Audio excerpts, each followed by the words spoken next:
What's shaking, people? It's your girl Spring. Sit back and relax. You are now rocking with the best.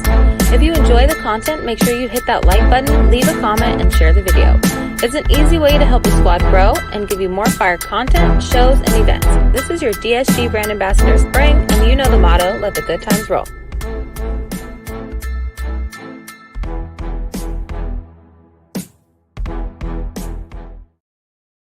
What's poppin', people? It's your girl Spring. Sit back and relax. You are now rocking with the best. Welcome to Excelsior Now podcast, where we take your favorite guest and get to know the person behind the keyboard. So grab your popcorn, get those fiery trash emojis ready, and enjoy the show. This is your Doom Squad brand ambassador Spring, and you know the motto, let the good times roll.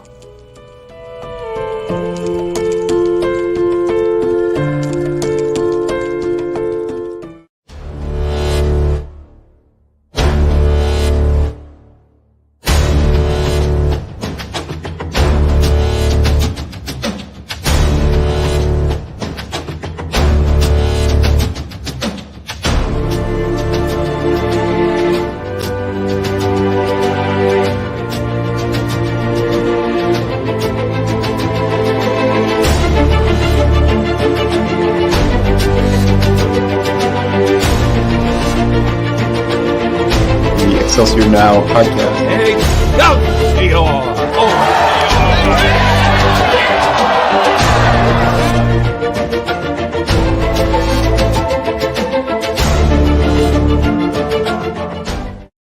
What's shaking, people? It's your boy Doomkiller HD back with another Marvel's review. Say what? And this time around, we've got some fire people on the panel. Of course, we have the lovely, smartest lady on the planet, Miss Cute Chaos Kitty. How you doing, ma'am? I'm doing great, thank you. Yes, indeed. Yes, indeed. Next up, we have a awesome plugger of the community, a good friend of mine. Also, not recent, but frequent member of the weekly wrap up. Miss Suki is okay. Hello. Next up, we have our DSG comic guru, good dude, needs to be on shows more often. Welcome to the stream, Mr. Hoarder Gamer. Hello, everybody. Good to see ya. And this man next up, who has his own damn intro, I don't need to say nothing. What's shaking, people? It's your boy Doomkiller HD. Sit back and relax. You are now rocking with the best. Put your hands together and rub slow. To the Birdman, hands the Birdman, hands. It's about to go down, act like you know. To the Birdman, hands the Birdman, hands. You know the motto, let the good times roll. To the Birdman, hands the Birdman, hands. Put your hands together and rub slow. To the Birdman, hands the Birdman, hands. Yo, say hello to the people, good sir. Thanos was right. Let's go. Oh, wow. Let's get it. You know what? Let's get it. We're going in. We're going in. This episode, I should say, review starts with a bang because the movie started with a bang. Opening sequences. Your thoughts. The death of Ponytail Strange. Starting with you, cute little Chaos Kitty. Let's go. Honestly, from an emotional standpoint, the death was pretty. That's not me, right? I don't know. Let me mute people. Let's find out. Order's muted. Oh, that's Suki. It's Suki. Suki, something's going on with your mic right now. We got like some extra feedback. What's going on? I don't know. All right. Whatever it was, it just stopped. Okay. So yeah, from an emotional standpoint, I would say it wasn't as impactful because I barely knew that Strange. It was very obvious. It was a different version from what I knew, so it wasn't attached a lot.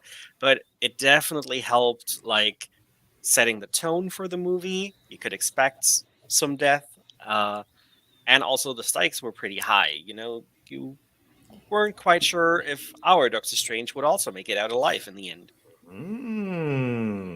Okay. Opening sequence, the death of Ponytail Strange. Your thoughts, Suki?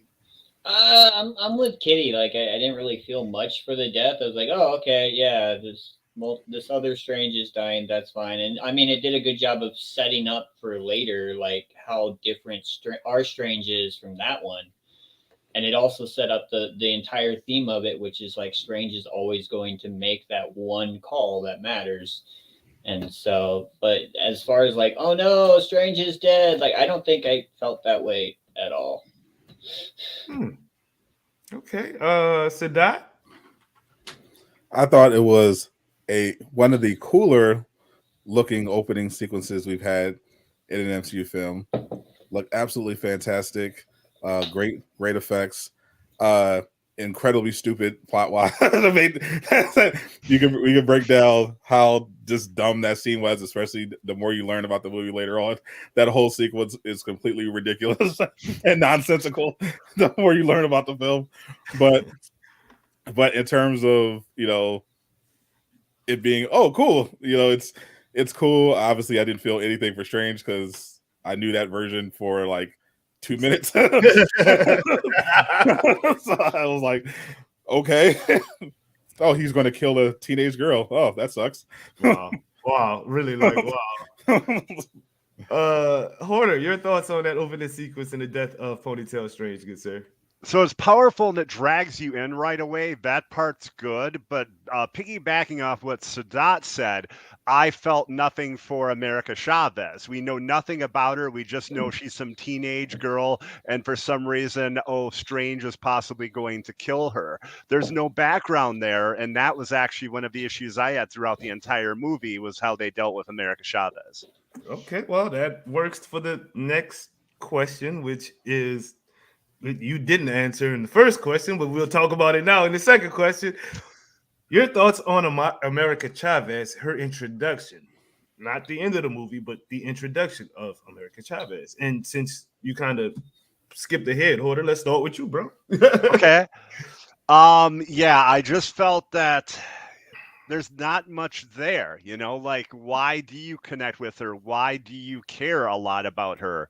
And I just didn't, I just like, there's this person and they just thrust them on us.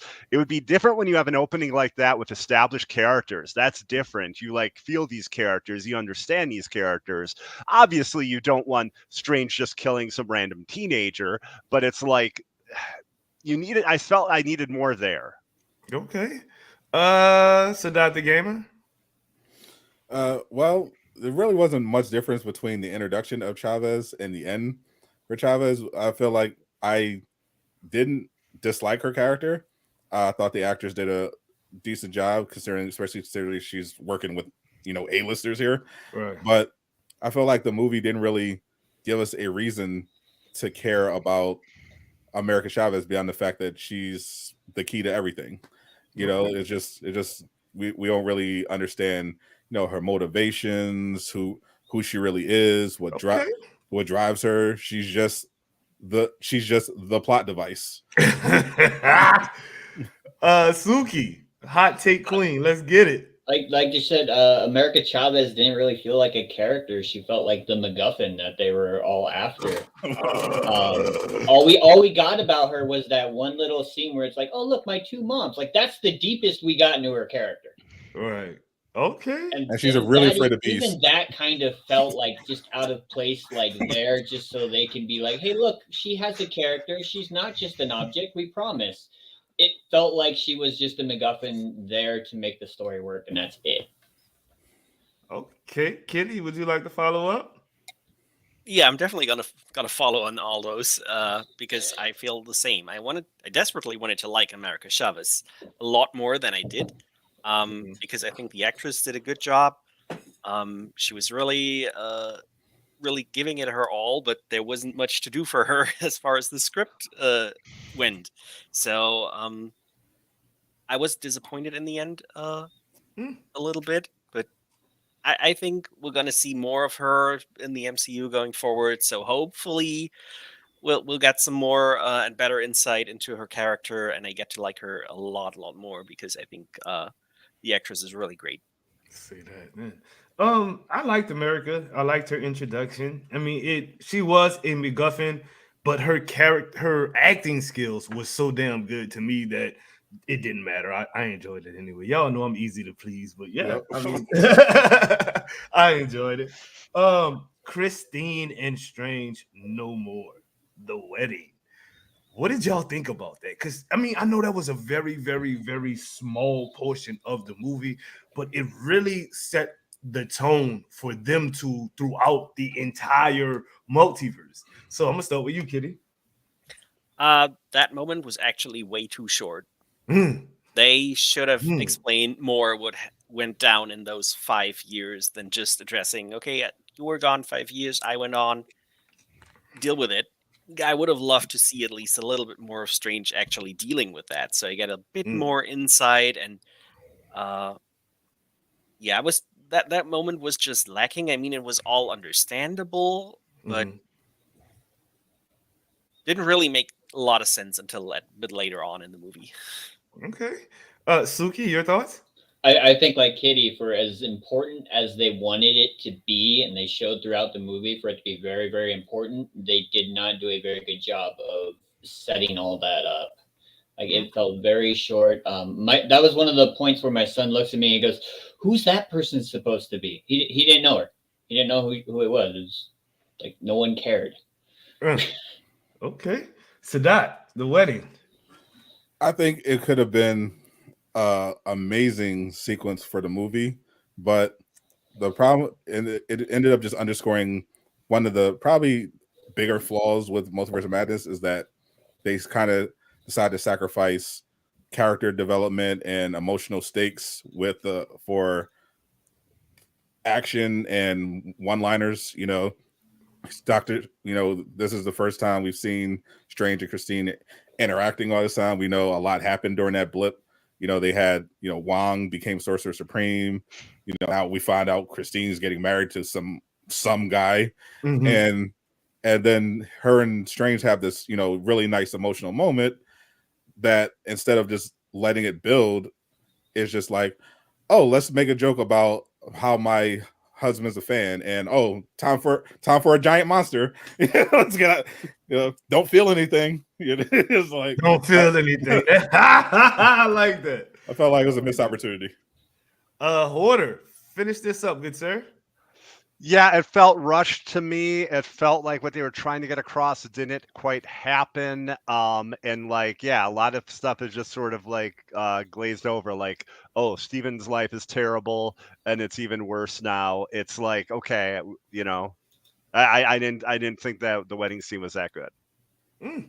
Okay. I'm easy to please. I thought it was a nice introduction to the future of what was going to happen. Like this movie was really. We'll get into it. I thought the scene was too short myself. I think that they needed to delve into it a little bit more, but I get what they were going for, and that's what I think I liked about it. Final segment in this portion: the battle in New York. Strange meets America. Now, that was a crazy scene. It had a lot of good action in it. CGI was but it was cool. I get what they were going for, which y'all know me. That's what I like. At least you tried. You know what I mean? So, what did you guys think about that initial battle and them two meeting and him actually bossing up and taking out that big monster? Starting with you, Kitty. I mean, that was actually the portion we kind of got to analyze on a review show earlier because they put it out in a little trailer, or at least part of it.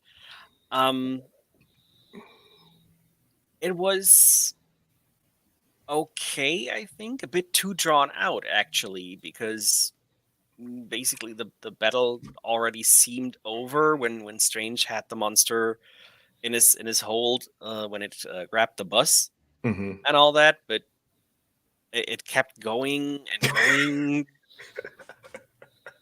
I don't know. All that just felt to me like it should have been way shorter. It didn't quite feel good. So the wedding was too short, the fight scene was too long. Y'all killing me. Suki, talk to me.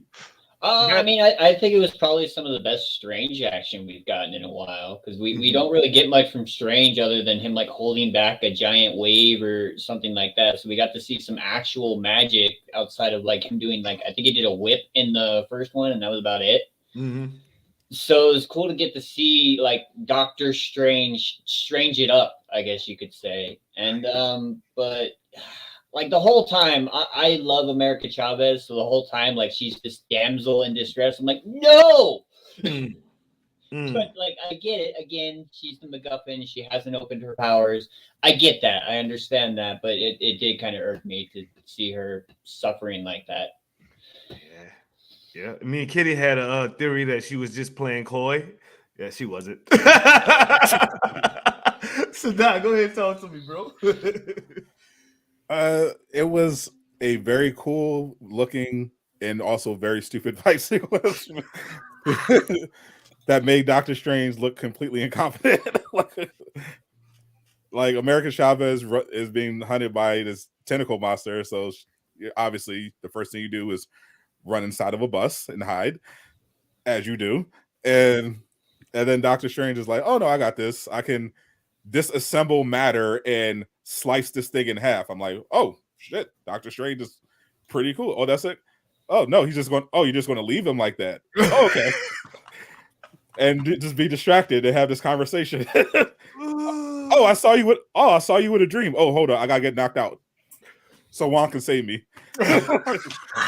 Just so we can have Wong come in and them exchange banter. You know, it's just like, yeah, it's like this ends up being a consistent thing where when you introduce powerful things like magic and devices, and they don't have very clearly defined limitations and rules, like the sling ring, it ends up leading to really stupid fight sequences, because most of the problems in this movie could have been solved with a fucking sling ring.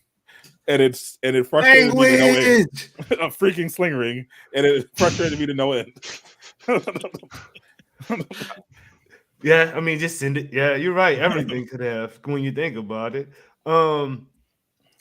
Talk to me, Hoarder.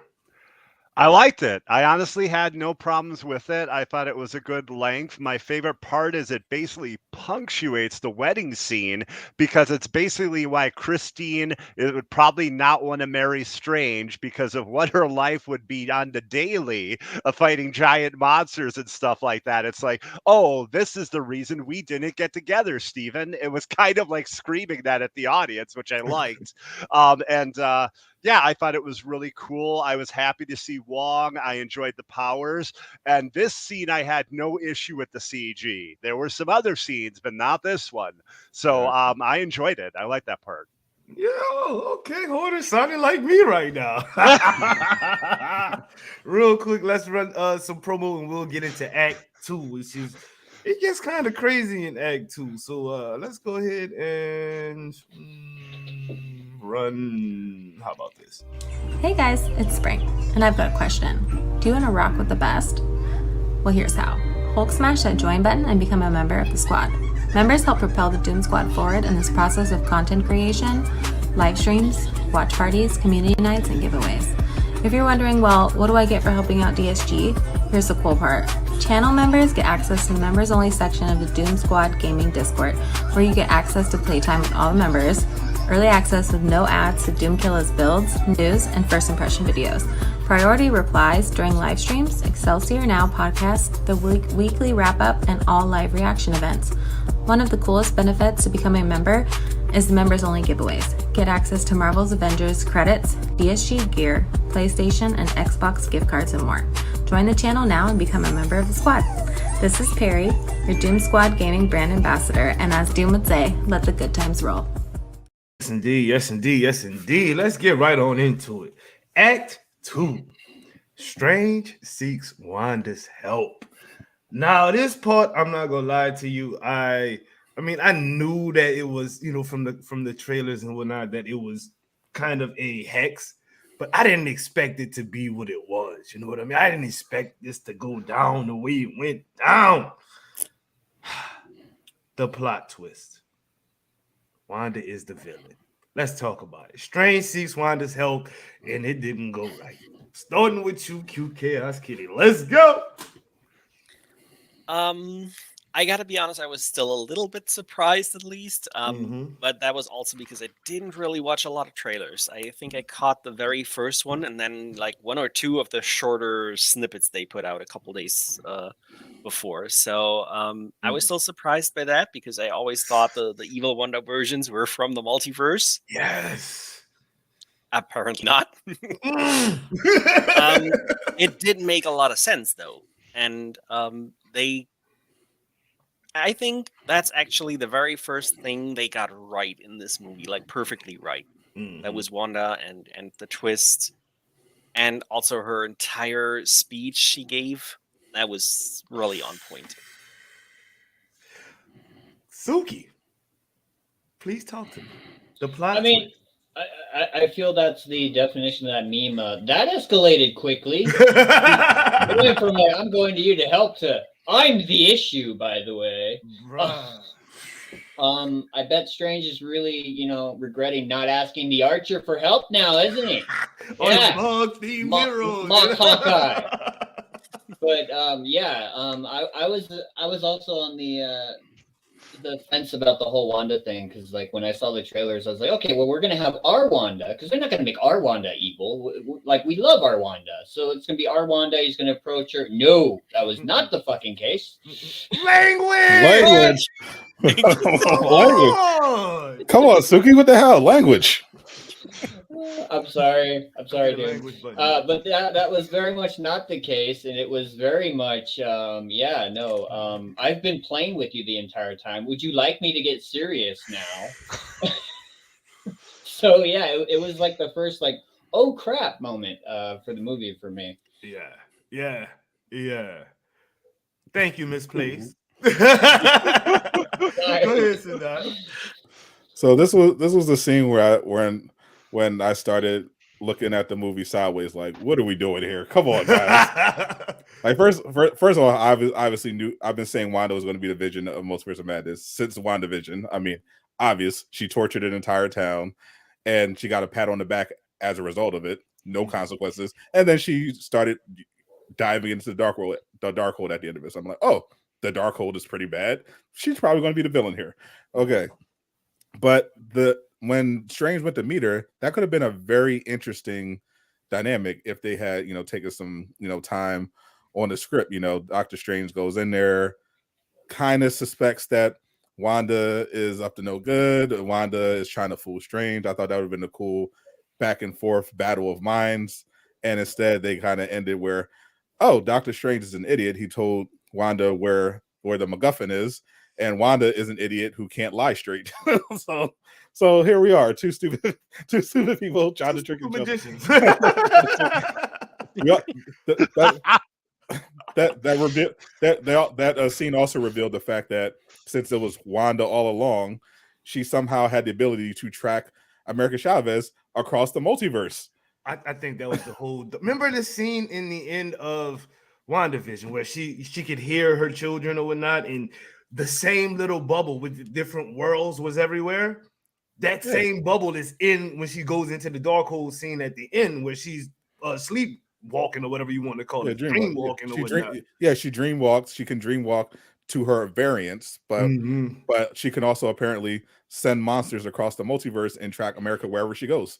Yeah. So and steal her powers. Well, what I think she's doing is taking those monsters that are in the universe that America is in. See what I mean? They're not like the only time they're traveling is when she travels, is when America travels. She's literally the only one that's able to go from multiverse to from universe to universe, right? So she can still track monsters from multiverse to multiverse. Yeah, come on. Come on now. And to me, and also she was not being reasonable. It would have been reasonable if she went to get America herself, because America has no idea who she is. Like, oh, who's this nice lady? She could have easily tricked her. This is me being reasonable. I'm gonna send a giant tentacle monster instead of myself, because that's more reason. What are you talking about? I get what she was saying. She was saying if she went after her, it was gonna be the Scarlet Witch, not Wanda Maximoff, which y'all saw what happened when the Scarlet Witch went after her. It got kind of wild, you know what I mean? But it would have been over with minimal casual damage because she could have just tricked her and I just don't took know, her powers. bro. Took her powers. No, bro. Don't call. This is what I gotta say about Wanda Maximoff. This is just my opinion. Wanda Maximoff is trash, bro. She is a lying, manipulative piece of crap. I was rooting for this woman the entire movie, bro. I was like, give her a redemption, but she don't deserve it, to be real with you, bro. She deserved it. We'll go to the next part. Wanda Maximoff ain't it though. She is Where's not Spring? Huh? Yeah, I know. I was thinking. I was like, where's Spring? Also when she responded to Strange when he said your kids aren't real, you made it with magic, and she said all mothers. All kids with magic. I want to throw my phone at the screen. Psycho, go straight. I'm good on Wanda Maximoff, yo. The battle of the. I'm sorry, Order. I missed you. I'm sorry, Order. Go ahead, bro. Oh no, that's okay. So for me, I thought they were using a writing technique bookending. So what I thought was happening there was there's going to be a scene with a nice orchard and everything that actually happened in this nice genial conversation. Then later on in the movie, it was gonna be like a hex and broken away, and then it's all like her corrupted by the dark hold completely and totally. So I did think from the scene with the trailer where she goes like, that's not very fair. I could tell that was a villain turn. I was like, okay, at some point, probably towards the end of the movie, she becomes the big bad. I did not think she was the big bad from the very beginning. So they had me there. Yeah. That was a shocker for me. I'm so sorry. It really was. It really, really was. Next up, the Battle of the Sanctum. Wanda kind of went hamburger. She was murdering people. She was getting in people's head, causing them to run off. Just wild. You know what I mean? And she had this look on her face of just disdain and disgust with everything. Your thoughts on that battle? Go ahead, Kitty. The magicians were probably all idiots. Yes, I agree. I expected a lot more defense from them, especially like it was no offense. But I'm sorry, go ahead. Yeah, and especially they knew Wanda was coming. They knew that she was dangerous, and they were just putting up the firework shooters, whatever that was, when she was there. I mean, and also, what kind of weapon is that? Don't they have better weapons? Don't they have magic? They're magicians. Yeah.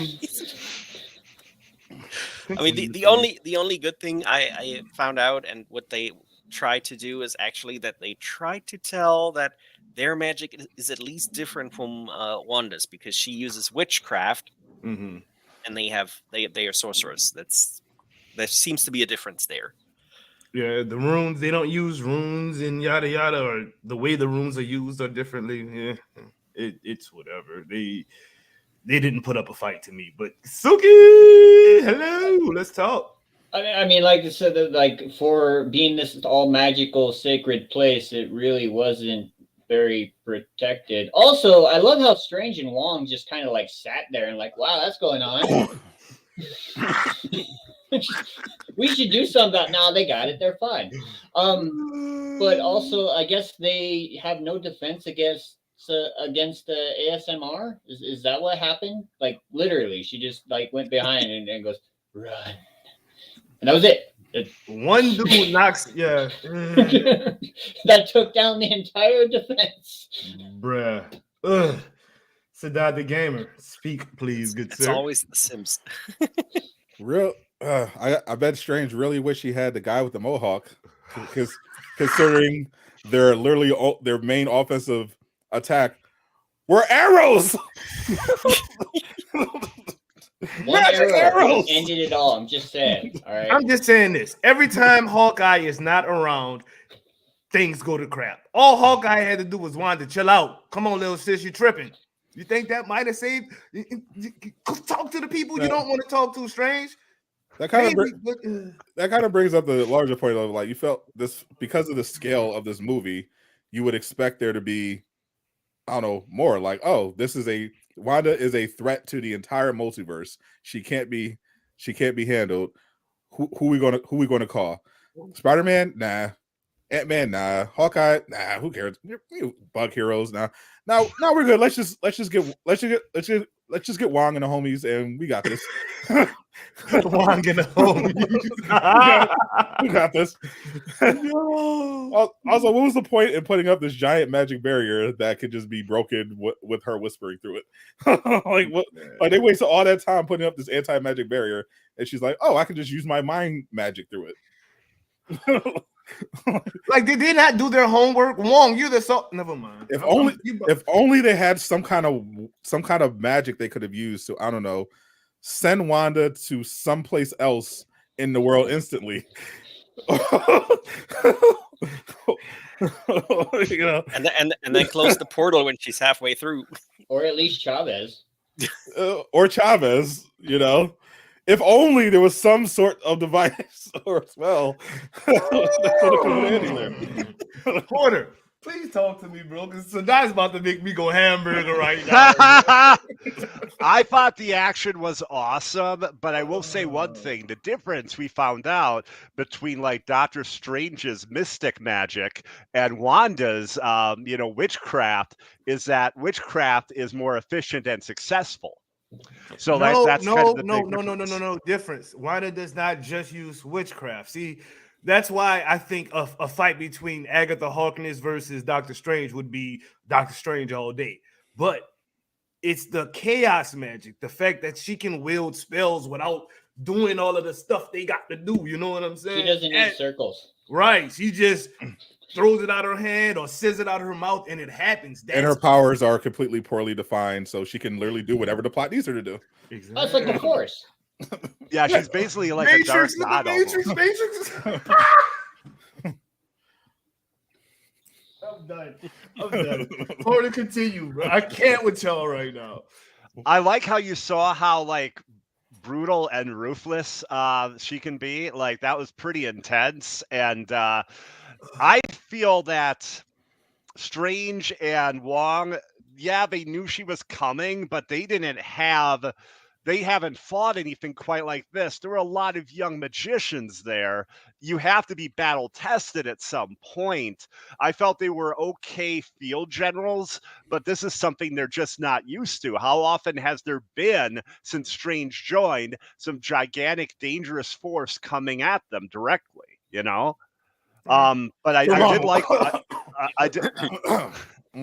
I did like. Well, I'm talking about the actual like locate. What do you call that place? What's the name of that? Kamatash. Kamatash. Oh, okay. Okay. Yeah. So I mean, I thought it was cool, and I liked seeing how insanely violent and dangerous she was. That was neat. But yeah, it was.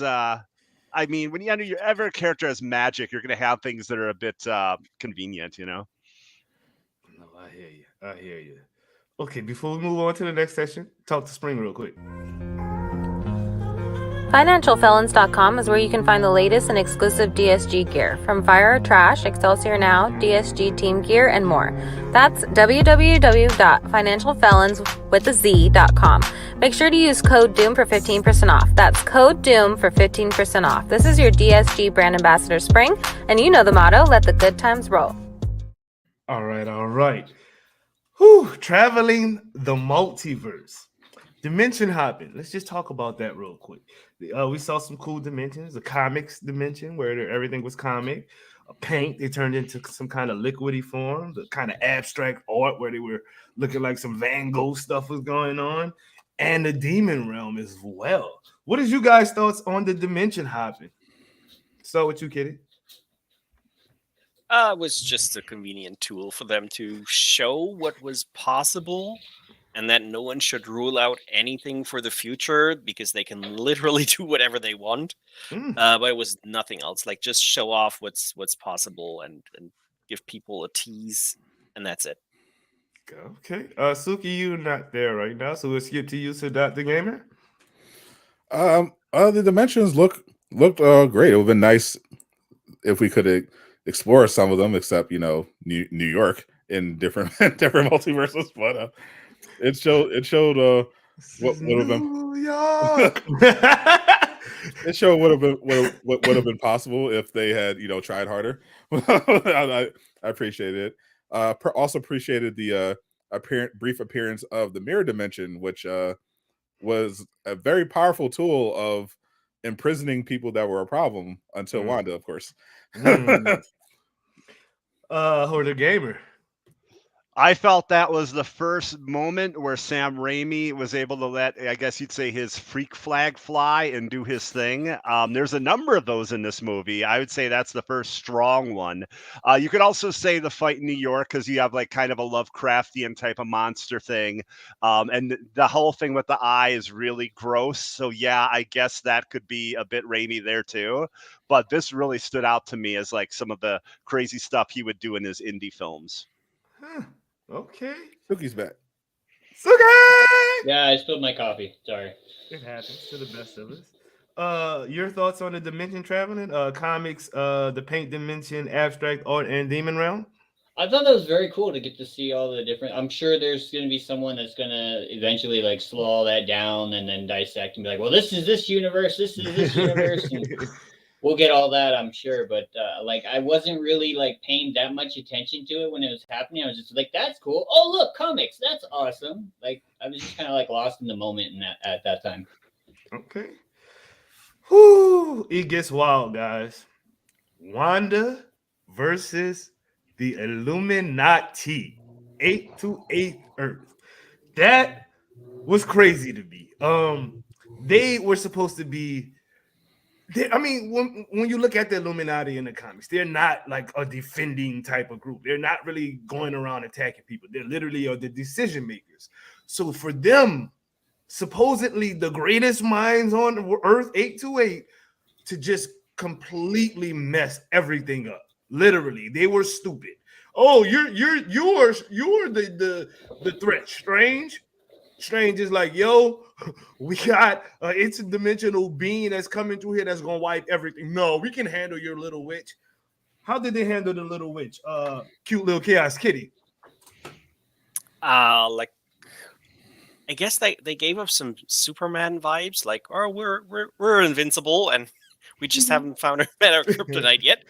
I mean, it could literally have been over if the first guy to speak from the Illuminati would have been Black Bolt. Don't just give Wanda the chance to mess with you and it's over. What mouth? Yeah. You really, I mean, Reed Richards, bro, you are the smartest man on the planet, and you're gonna sit there and talk instead of just knocking it out the park real quick. Black Bolt can destroy you with just a sound from his mouth. What mouth, bro? What mouth, bro? Continue, Kitty. But the entire scene I found very good. I love the ruthlessness and how vicious Wanda was, and just didn't care about anyone. I also like they all died. You got kids? You married? Yeah, good. Because I'm glad somebody's gonna be that. Man, Wanda was going ham. I'm so sorry. Talk to me, Suki. Yeah, the Illuminati was definitely very, very arrogant, which, I mean, they kind of are in the comics. The only one that really kind of like felt very different was Xavier. Mm-hmm. You have all these very stupid, arrogant people that are like, oh, we took down Thanos. Your little witch is nothing. Xavier didn't fit that arrogance with how they had him act. So he felt very like kind of there, but not really a part of it. Still ended up paying, but like out of all of them, he was the only one where I felt like that's Xavier. Like it felt like him. Don't get me started on Captain Marvel. Carol would have given an actual fight. Maybe not one, but she would have given an actual fight.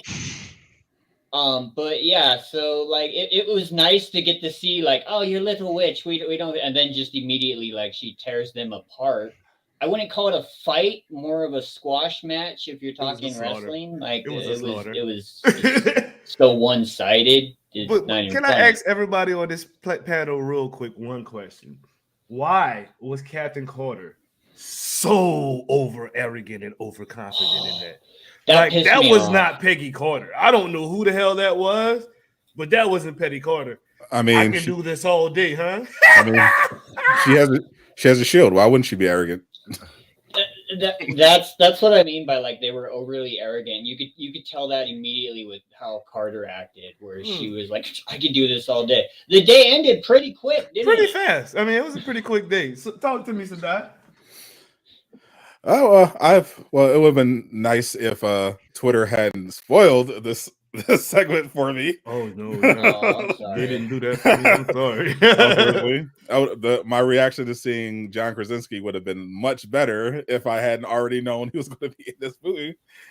But outside that, I thought it kind of underscored the fact that Multiverse of Madness is pretty much kind of was made in the realm of like a Terminator 2, whereas everyone is just running from the super unstoppable big bad monster while trying to protect the MacGuffin.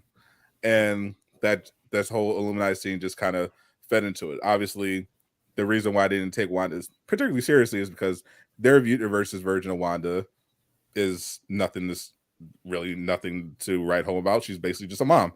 And whereas their version of Doctor Strange actually destroyed an entire universe. So their priorities were in order, but obviously they definitely should have made some adjustments when their entire defenses were easily just take it down. But then we wouldn't have had the cool scene of Wanda just savagely destroying all of them individually. What mouth? Also, can we stop bringing in Patrick Stewart just to get murdered on screen, please? This is getting old. I'm tired of them murdering my man on screen every They finally time. gave him the chair, at least. They gave him the chair. Wait though. The X-Men theme. Yeah. That right there. I'm so sorry. Like every goosebump in my body was like huge, bro. I was in there looking like Muppy Man real quick. It that little. And then, of course, the most powerful telepath in the world gets easily destroyed. So it was like, come on, man. No respect for my man. Also, I'm sorry. also, shout out to Mordo getting stuck in a hole for the rest of the movie. Not able to get out. Yeah, he's like the only survivor, isn't he? Just stuck in that hole. And it's just because Strange didn't kill him. You know what I mean? He didn't get to fight Wanda. Like, I love. I got to see Anson Mount again. I actually thought he was the best thing about the Inhumans television series. Yeah, he was definitely one of the best things. I would say actually too, this is going to sound so weird. Anson Mount's short period of time there under a better director, I thought was better acting than the entirety of what he did in Inhumans. Like I did not buy a lot of what he did. And I was like, who is this guy? So then I see everything else Anson Mount's in, and he's like really pretty damn awesome. And so like he was really good here. I didn't even know that was him in the mask. I could not tell. I was like, is that him? I wasn't sure until I was done watching the movie. The scene where Reed Richards is actually turned into candy straws was wild. I was not expecting that. Again, like a whole writing thing is like taking something dangerous and like having people over arrogant and then showing them being completely obliterated by that thing. And I felt they did that well here. It was like, oh my gosh, she is like taking on these incredibly powerful characters that are doing crazy things, and she's just like almost unstoppable. And in a 2.5-hour movie, you have to kind of move quickly and do that stuff. You can't build up to it too much. So it's like 5 minutes here, someone talking, all of a sudden obliterated 5 minutes later. But I thought that scene was cool, and I really liked the cameos.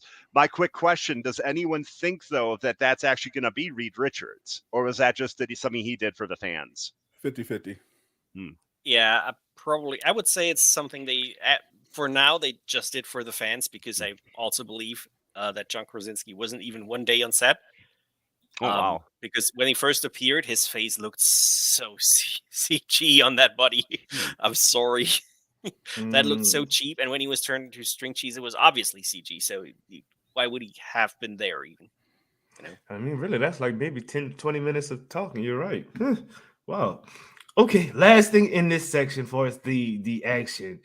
That mirror dimensions chase scene where they were running and getting through, and they finally get into this little thing, and they're like, cover the reflections. And then she comes out that dang old thing looking like The Ring, the movie The Ring, the old school movie from back in the early 2000s. Y'all remember that movie when that lady came up out that TV? Oh, don't say that's old school, man. Don't make us feel old. Oh no, I'm old. Y'all gonna feel old too. Hell with that. That's old. Hell that's not old. with that. It's early 2000s. Damn it! It's a modern classic. Shut up. Boy, it's old. Take that little gray hair you got right there and pluck it, son. Anyway, starting with you, or the mirror dimension scene, bro. The whole, just talk to me, man. I thought that was awesome. I liked it a lot. And again, that's Sam Raimi doing a homage to The Ring and Ringu, and probably really enjoying that day of work or whatever. I'm guessing that took a little bit of time to do that. And it just shows that, like, she's less human now. Is there what they're trying to get across? Like, the magic, the dark hold really has a hold of her. And that's why her twisting out of the mirror and everything is really intense. And I was like, oh gosh, and it terrifies you. When you have a young lady that's like 5, I'm guessing she's like, what, 5'3", 5'4", there's only so imposing you can be. But if that young lady twists out of a mirror like a monster from hell, that's pretty scary. Yes, indeed. Yes, indeed. So, Dr. Gamer. It was another fantastic looking sequence that is great as long as you don't think about it too much. It's like why, and it will just been little. It'll just take some little adjustments to just make it consistently make sense. Like, oh, Wanda can now get out the mirror dimension. How? Why is that? They could have had her steal a sling ring. There's all sorts of things they could have done. It's just like, nah, she could just do this thing now. Don't think about it. It'll look cool. I think they was trying to portray that it's not Wanda, it's the Scarlet Witch who can't do anything. Yeah, which is the problem. And why is there water everywhere? But whatever. It'll look cool. Suki, talk to me. It was very much, it gave you that the Evil Dead vibes, and I absolutely loved that. My son looked over and goes, "This is a horror movie." I go, "Yeah, kind of, huh?" But like, stop using the mirror dimension. You've gotten your ass kicked by the mirror dimension how many times now? Let's stop. Like, it's not going to work. Every single time he's tried, it's backfired or just made things worse. He spent 12 hours there the last time, remember? So, I think that is it for that segment. Destiny Fulfilled, the final act. Zombie Strange, the Dream Walker. Let's talk. Was that not freaky cool or what? Go ahead, cute girl. Oh wait, I just skipped you again. Shoot, go back. I'm sorry, Kitty. Your thoughts on the mirror dimension? I'm sorry. Well, I guess it was a really cool looking scene. Once again, mostly there for the looks. With a little addition, as when she crawls out that mirror dimension, you are actually supposed to be scared. Like, for the first time, you shall experience the Scarlet Witch at her worst, so to say, and that's what this scene is there for. Nothing else. Okay, I'm sorry. I didn't mean to skip you. Getting Destiny Fulfilled is what we are on now. Zombie Strange and the freakiness that was. I start with you this time, Kitty, because you got skipped. So let's go. Zombie Strange was kind of goofy in my eyes. It was they tried to take something scary this time, a zombie, and make it look like funny and silly in some form. I never got some scary vibes from it, or even like rule breaking vibes. It was just like, okay, this is more fun and comic relief than it probably should be. Suki.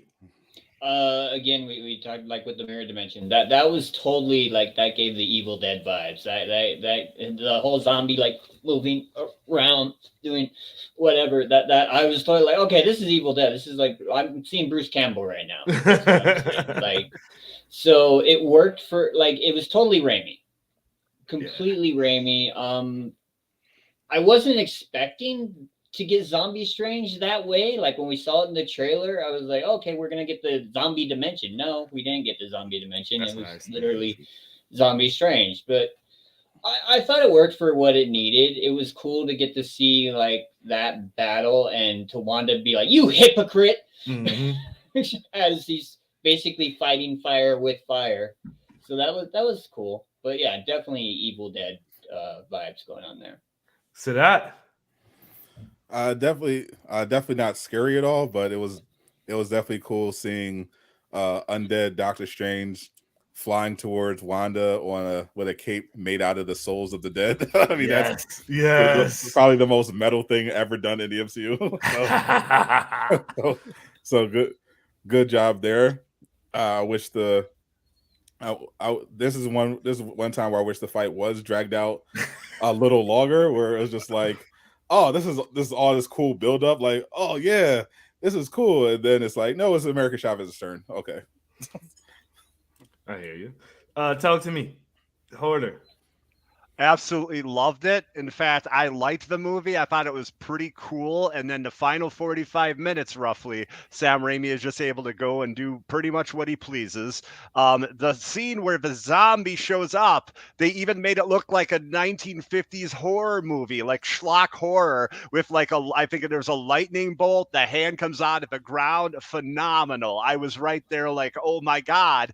And then when you see it flying around, the Cape of Souls, everything, I totally need that Marvel Legends. They need to do that Marvel Legends figure, and they got to do a great job with it. Yeah. But I absolutely loved it. Plus, when he's talking, he looks like Darkman. So I know some people had issues with CG. I think what they did there was on purpose to resemble kind of like Darkman and what Raimi does. I just loved it. And Darkman's awesome if you haven't all seen it. I highly recommend it. I enjoyed that scene. It looked to me like a anime power up when he finally, he was just like, I was like, this man just went Super Saiyan with the dead. I love it. You know what I mean? Like the hands were like, reaching out, like, just powering up, look like, and then the souls were, and he just takes off. That literally looked like an anime scene to me, and I was so for it. I was literally, the whole theater was just like, yo! I'm in there right along with him, two hands, yo! It was fire. I loved it. Enjoyed it. It was all of that and then some. Now some people in the spoiler group chat had some issues with me. They're not on the panel today, but Darkhold No More. Is Wanda dead or alive? Mount Wundagore crushes her, so we think. Strange in the end of the movie talking to Christine. Yeah, Wanda didn't make it. How do you feel about that? Is Wanda dead or alive? Cute little chaos kitty. That's a tough one. Mm-hmm. Because I would see it go either way at this point. She could be dead, and what we're going to see in the future will be different versions of Wanda. Mm-hmm. But she could still very much be alive. I mean, she still has her powers, so what kind of effect does it have when a mountain crashes down on you, or basically just a very large building? Okay. Well, if you want to be Captain Marvel, apparently quite a bit. If you're, but it was a different Captain Marvel. She actually aged. She aged too. It was aged Captain Marvel, so her powers seem to have been much weaker than Carol's. Suki. I don't think Wanda's dead. I mean, this is the MCU. We haven't really had like the Fox thing of like, oh, off-screen death. Like we don't get that in the MCU. Right. That's a lazy Fox thing that they tend to do, like Cyclops. But like I don't think she's dead. As for destroying the Darkhold, I don't think they've done that either. Because doesn't Strange have like a photographic memory? He's supposed to in part 1, so. So like I feel like he is now the Darkhold, maybe. So Dr. Gamer, is Wanda dead or alive? I mean, ultimately, I don't think it matters because the MCU has already established that death is completely meaningless. I mean, That's your Iron Man. but I mean, even then, between technology like the Cradle and the multiverse and literal time travel, they can bring back anyone at it whenever they want. Just like It the doesn't, comics. it doesn't matter. It doesn't matter. But also, Elizabeth Olsen signed like a 7-year deal with the MCU, so obviously she's coming back at some point. They even had a flash of red after she got crushed, just so if they need to just say, oh well, she didn't actually die, they can just bring her back easily without bringing in any more MacGuffins. So yeah, is she dead? Who knows? But is she coming back? Definitely. Hoarder Gamer, Wanda, dead or alive? I think she's alive, definitely. And I go back to what Suki said. Everyone was upset about that decision in X-Men Last Stand, having Cyclops die off screen. Wasn't there someone else? Wasn't there like 2 or 3 characters? I don't know. It's just Get to the point, Hoarder. Come on, man. I'm sorry. But yeah, I definitely think she's alive, and I think would make a lot of sense is if she was involved now with the TVA in the next season of Loki. I think that would be a really interesting way to deal with her. Weird. I never even TVA didn't even come into my mind in this movie. Actually, dang. I forgot about Loki. Well, me personally, in the spoiler chat, I had said initially that she was dead as a doornail. I was hoping she is, to be honest, because she deserves to be dead after what she did in this movie. She's filthy. She's a horrible person, and she does not deserve redemption after what she did. I'm so sorry. I am so sorry. Like, I mean, it takes yourself to be like, and your magical kids to be like, you're not my mommy. You know what I mean? For you to snap out of it, you didn't pop somebody's head off. After you told them, I hope your wife is able to take care of your kids. You know what I mean? Like, you don't, nah, homie. You deserve to be buried, and you don't even deserve a Tony Stark funeral. For real, for real. That's how I feel about Wanda Maximoff right now. Can we talk about that, Wanda? Because like I feel very bad for her. I don't. Because like she was basically used to just murder everybody. And then she's back to 838 like, there's got to be consequences for that. Especially with everybody knowing that. I mean, not everybody knowing that she was possessed at that time. You know, they just saw Wanda coming through and wrecking everything. You know what I mean? Maybe the only person who can vouch for her is Mordo in that universe because he's the only one still alive. But literally, she's probably going to have to pay for that some kind of way. And our Wanda, who did that to her, ain't even around to be like, nah, that wasn't her. You know what I mean? Like, yeah, Christine is also still alive in the universe. So, she's a part of Illuminati. She could tell them too. Everybody else is dead. Yeah. I forgot what I wanted to say. So someone else. Oh, okay. America Chavez. Why is she in magic school?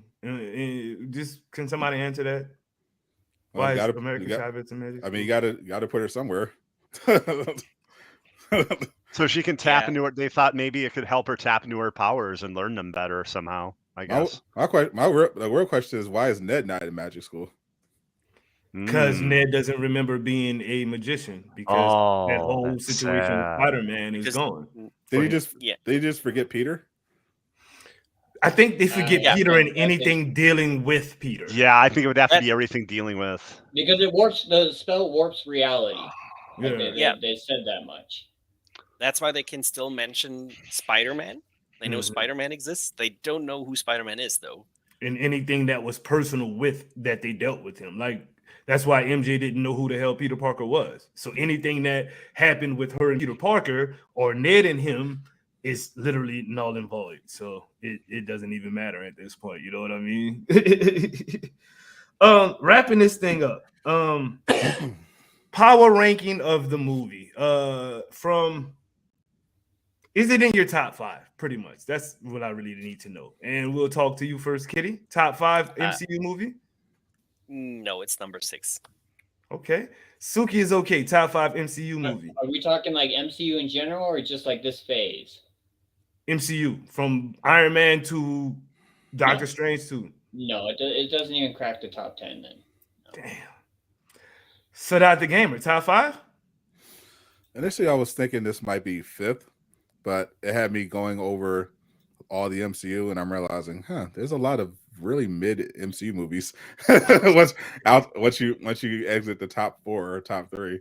Mm-hmm. So I think it's right now it's probably outside of the top 5. The more I think about it, because it's one of those movies that doesn't get better upon second viewing and introspection. Is one of those things where it's like really good in the moment, and like the more time goes on. Whereas a lot of MCU movies, particularly from the first phase, have some longevity. So maybe like top 10.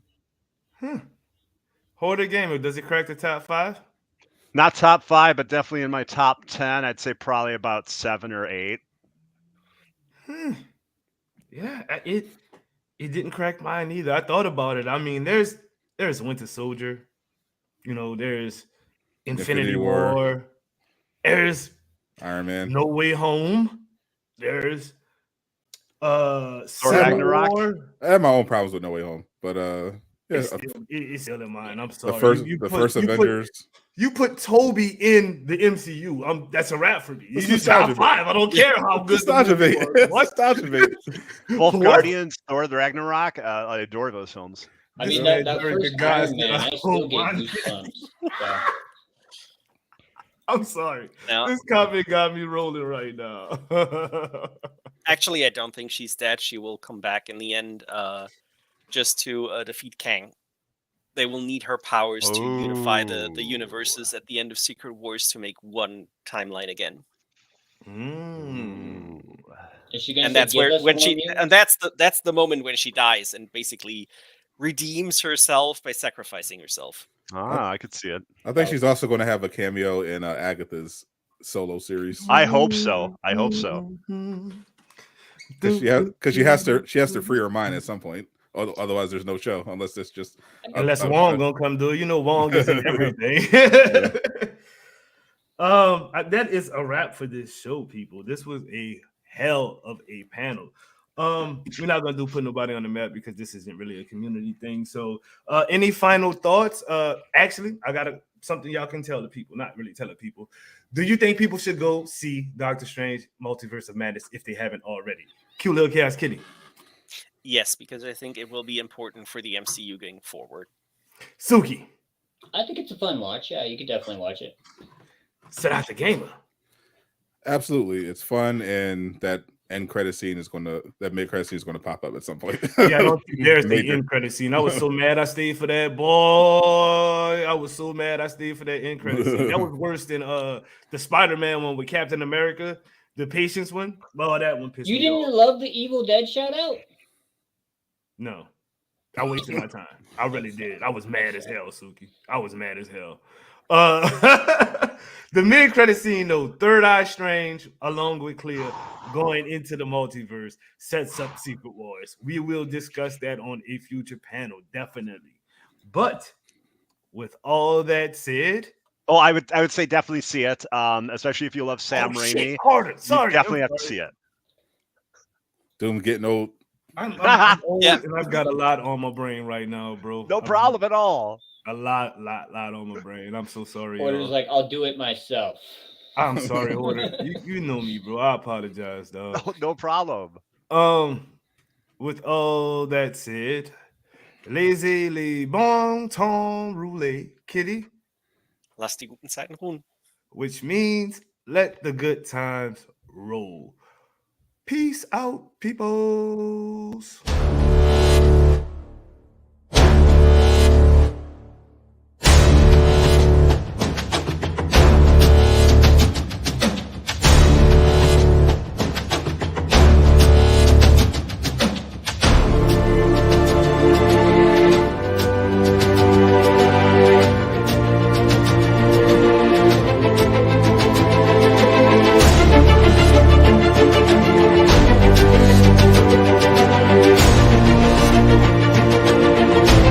Excelsior Now podcast.